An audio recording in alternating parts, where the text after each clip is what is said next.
Bom dia a todos. Os meus cumprimentos ao excelentíssimo presidente da Comissão de Serviços e Infraestrutura, senador Fernando Collor. Os meus cumprimentos aos senadores membros da Comissão de Serviços e Infraestrutura presente aqui a essa sessão: Sérgio Petecão, José Pimentel, senador Oswaldo Sobrinho, senador Sérgio Souza, senador Ivo Cassó, senador Alfredo Nascimento, senador Valdir Raupp, senadora Lúcia Vânia e senador Inácio Arruda. Os meus cumprimentos também aos diretores da ANEEL aqui presentes, Romildo Donizete, Edivaldo Santana, André Peptoni e José Jurosa. Minhas senhoras e meus senhores, presidente, eu gostaria de fazer uma abordagem colocando 3 pontos que nós consideramos fundamentais. Primeiro, dar uma visão da nossa trajetória profissional. Em seguida, uma breve visão da agência reguladora e, finalmente, os desafios que o setor de infraestrutura terá nos próximos 10 anos. Nós começamos a nossa vida profissional na Companhia Hidrelétrica de São Francisco, em 1975, como engenheiro de manutenção. Naquela oportunidade, nós tivemos condições de conhecer as necessidades e a realidade de manutenção de linha de transmissão nas extensões de 230 e 500 kV. Isso foi fundamental, porque o passo seguinte foi gerenciar a área de projeto de linha de transmissão, e é muito importante que, ao fazer o projeto, nós tínhamos conhecimento das necessidades de manutenção. Isso, de certa forma, agregou um valor importante a essa atividade. Em seguida, assumimos a gerência do departamento de transmissão, compreendendo projetos de linha de transmissão, projeto de subestações nas tensões de 230 e 500 kV. E depois nós assumimos a superintendência de projeto de transmissão, e aí ampliou o leque de atividades, porque nós gerenciávamos projeto de linha de subestações e também a atividade de construção. Em 1999, nós fomos convidados para assumir a diretoria de gestão de sistemas elétricos da Companhia Energética de Pernambuco, CELP. Ficamos na CELP durante 4 anos e, nessa oportunidade, cuidamos da área de planejamento, cuidamos da área de operação, de sistemas de distribuição de 69 kV. Depois, ao sair da CELP, nós fomos convidados pelo presidente José Antônio Muniz Lopes. Vou pedir licença ao Dr. Reive Barros dos Santos, me desculpe interrompê-lo, porque eu gostaria de fazer uma consulta às senhoras e senhores senadores acerca da possibilidade de darmos início ao processo de votação do relatório. Senhor presidente, tem o nosso apoio, senhor presidente. Nós já conhecemos o currículo do Reive e aí, como nós temos compromisso fora para o senador Raupp, pessoal, então a gente abrindo a votação, quem pode acompanhar, acompanha até no final, e ao mesmo tempo vai votando para a gente poder, entendeu, ter mais sabatinado depois, se eu permitir.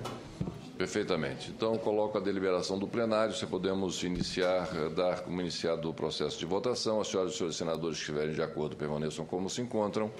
Aprovado.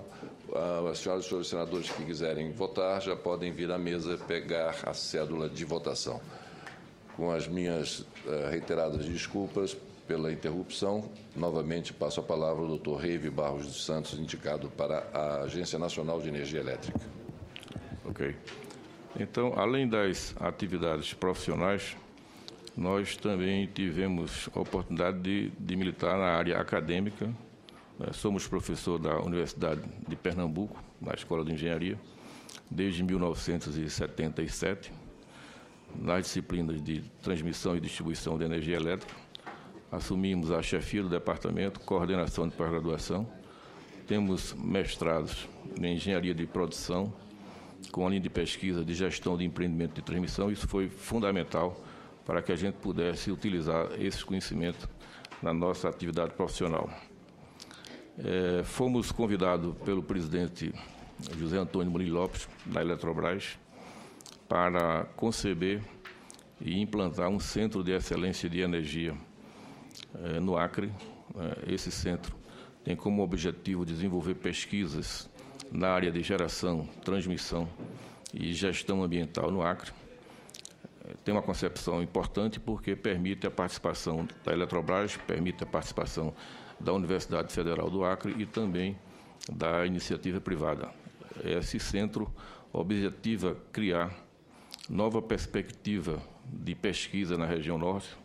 Para as senhoras e senhores terem uma ideia, o Brasil, 60% das pesquisas são desenvolvidas na região sudeste, 4% são desenvolvidas na região norte, e uma forma que o presidente Zé Antônio percebeu de quebrar esse paradigma era que a gente pudesse criar uma infraestrutura. Essa infraestrutura está sendo desenvolvida. Nós somos atualmente o presidente do Centro de Excelência do Acre. Com isso, eu gostaria de dar uma visão, a nossa visão sobre a agência ANEEL. A ANEEL eu reputo como sendo uma agência reguladora de excelente nível, né? Eu diria que a ANEEL faz parte da história do setor elétrico brasileiro. O setor elétrico brasileiro é um setor que tem uma tradição de planejamento. Eu ouvi alguma coisa hoje aqui nessa sessão sobre planejamento. O setor elétrico ele planeja com a visão de 30, com a visão de 20, com a visão de 10 anos, quer dizer, isso é uma tradição desde a década de 70.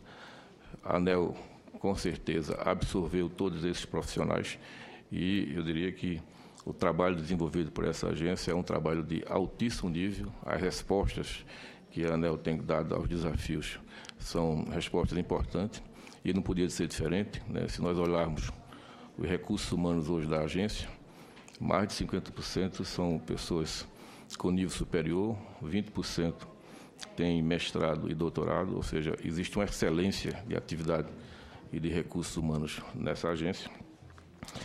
Eu chamaria a atenção que a ANEEL ela foi instituída em 26 de dezembro de 1996, pela Lei 9.427. É uma autarquia sob regime especial, com personalidade jurídica de direito público e autonomia patrimonial administrativa e financeira, vinculada ao Ministério da Energia. E aí se faz muita discussão em relação à independência ou autonomia. A lei está muito clara, a lei define que é uma agência com autonomia, consequentemente deve ser exercida na sua plenitude, vinculada ao Ministério de Minas e Energia, e aí tem como finalidade regular e fiscalizar a produção, transmissão, distribuição e comercialização, de acordo com as políticas e diretrizes do governo federal. Então, isso é importante, né, que a gente tenha em mente qual é o papel da agência e, na nossa avaliação, esse papel vem sendo desenvolvendo a contento, apesar da quantidade de agentes envolvidos em todo esse processo. A ANEEL tem como missão proporcionar as condições favoráveis para que o mercado de energia elétrica se desenvolva com equilíbrio entre os agentes e benefício da sociedade. E aí está o grande desafio da agência. Quer dizer, é preciso identificar os interesses legítimos de cada desses agentes, o agente investidor, o agente consumidor, a sociedade e o próprio governo, e, a partir daí, tomar as medidas adequadas para que todo esse processo seja implementado e, consequentemente, atenda às expectativas e às necessidades de todos esses agentes. Ela é conduzida por uma diretoria colegiada, composta de um diretor geral, 4 diretores, e os trabalhos são organizados em 25 unidades organizacionais. Eu diria que também, especificamente para mim, passa a ser um grande desafio, porque toda a nossa vida profissional, nós estávamos acostumados a uma linha tradicional, clássica, na relação de chefia subordinada, numa relação onde cada diretoria tem uma área específica e é responsável pelo resultado daquela área específica. Nos deparamos agora com um modelo organizacional diferente, da agência reguladora, onde todo o processo inicia nas áreas específicas e a decisão é a decisão colegiada.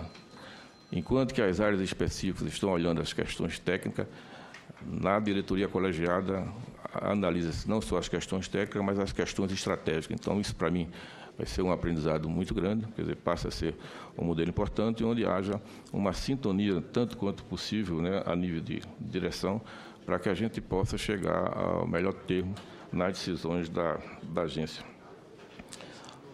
O processo decisório da ANEEL é um processo onde obedece aos princípios da legalidade, impessoalidade, moralidade, ampla publicidade e economia processual. Quer dizer, é importantíssimo a forma como a ANEEL decide, né? Todos os processos, eles são submetidos à audiência pública, ou seja, a sociedade, os agentes podem se pronunciar.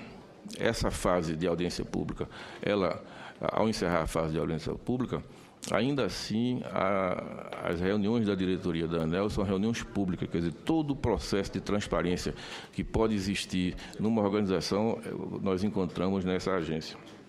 Portanto, eu diria que é muito importante que a gente possa contribuir com esse processo, já encontrando toda uma estrutura muito bem definida. Quer dizer, eu tenho, de certa forma, uma admiração muito grande, depois da implantação do novo modelo, pelas organizações que vieram advindo desse novo modelo.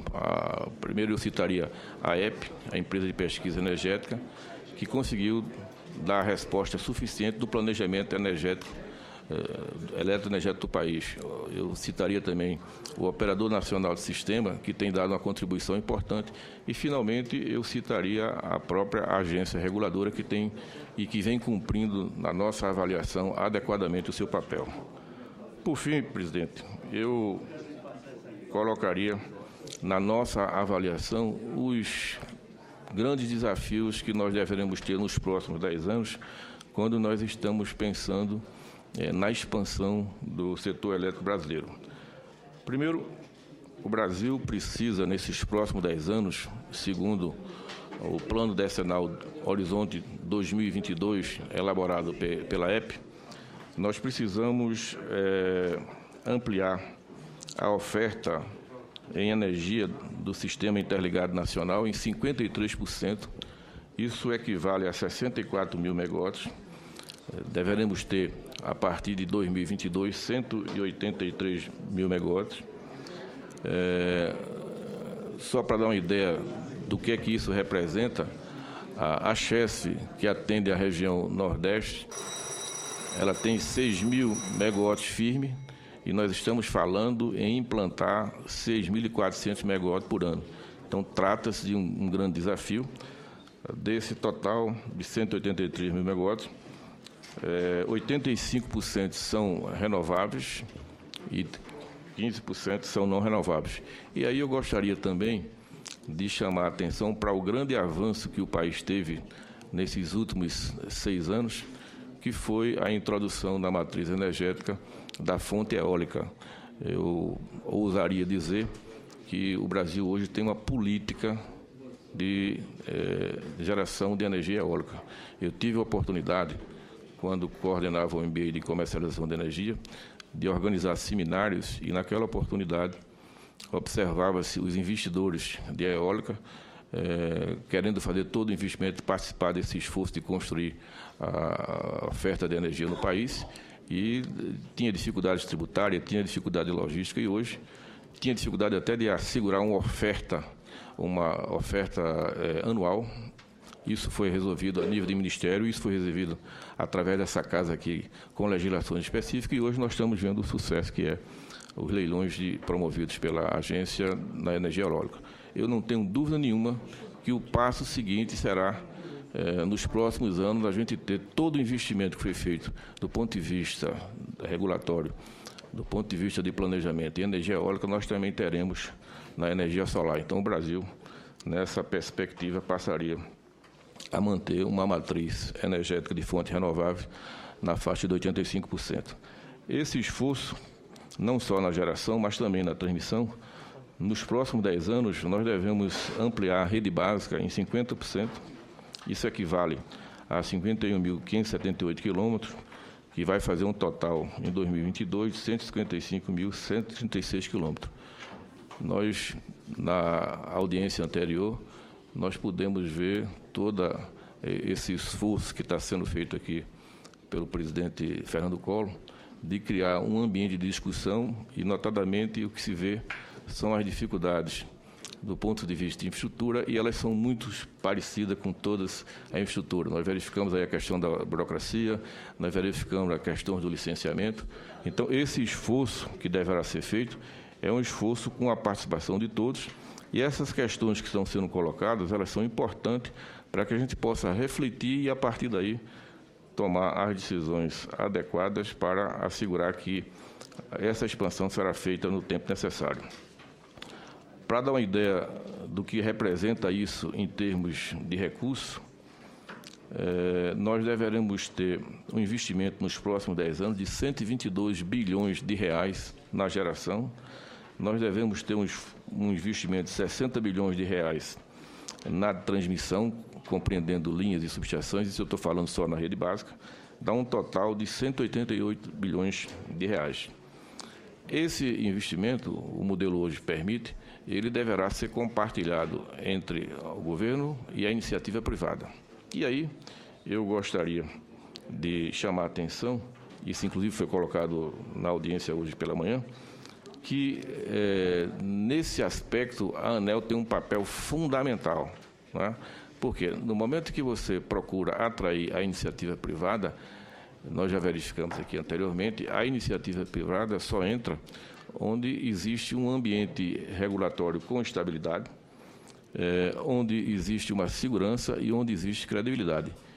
E, na minha avaliação, a ANEEL está devidamente preparada, porque é uma agência que tem credibilidade, é uma agência que tem tomado todas as medidas no sentido de estabelecer um marco regulatório estável, de tal sorte que, nesse esforço de ampliação da expansão do setor elétrico brasileiro, a iniciativa privada poderá encontrar uma agência que realmente tem as condições necessárias para assegurar essa participação. A todos, senhor presidente, pela atenção, meu muito obrigado.